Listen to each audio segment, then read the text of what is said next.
So why we are still commending VDM, Allen Oyema, which is FPs, and every other person that played a role in to see that the young ladies that were trafficked to Ivory Coast got back. Why we are still praising these people, commending their effort, we have to look critically into the main issue, because there are issues we must not overlook. We can't pretend to be solving problem whereas the root of the problem is being overlooked. You get the point now. Now, how did this girl go to Ivory Coast in the first place? Why were they there? What did they actually gone there to do, even though we know? But these are issues that must be addressed. Now, those that have been brought back, how did they come back? Why did they come back? Was it voluntary by the ladies as a result of we can no longer do this, or we don't even like what we are here doing in the first place? Or were they gone being chased after, captured, and forcefully returned back? These are issues we must look at. Now, if they were forcefully brought back against their wish, because I have already seen a video, although circulating on the social media already, of a girl in that same Ivory Coast who felt really angry about it, that they were being chased and captured. And why would you bring them back when the problem that sent them out of the house is still there unsolved? So I listened to the lady, who was not visible on the video anyway, but the audio was very loud, saying she is responsible for her parents' house rent, which is already due to expire again any moment from now. Then who is going to pay it if she is brought back home? So a whole lot of reason why our young girls are out there doing nonsense. And it is really unfortunate. There was a word I used yesterday in my video. I said, there's a parable, there's an African parable, most especially at my own place. If the house was good for the monkey, he would not always have had to carry his baby all along the places wherever it go.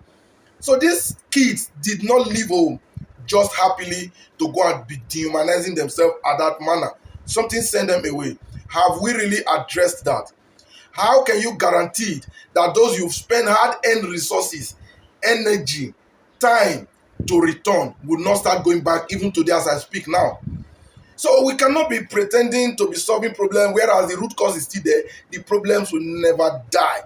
So I commend those that have done everything possible to make their return a success.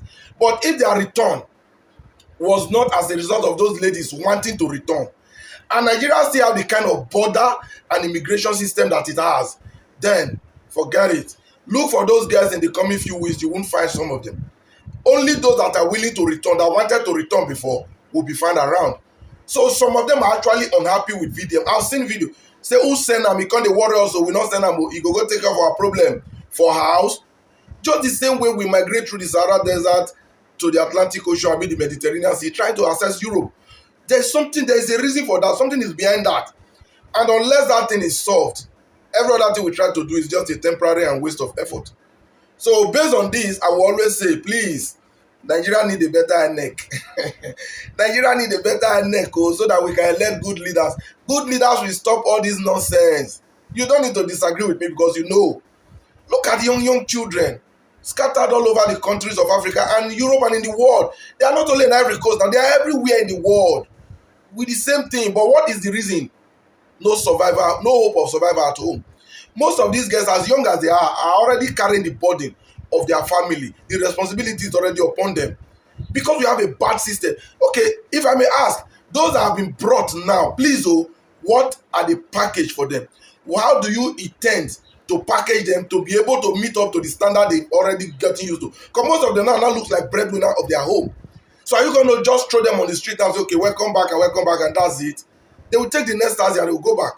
So I want a situation where if we are sure of what we are doing, we should do it right. So this is just a question on this video. Once again, I commend VDM, I commend Ale Oyema, the MD of FPs, and I commend everybody who supported in bringing them back.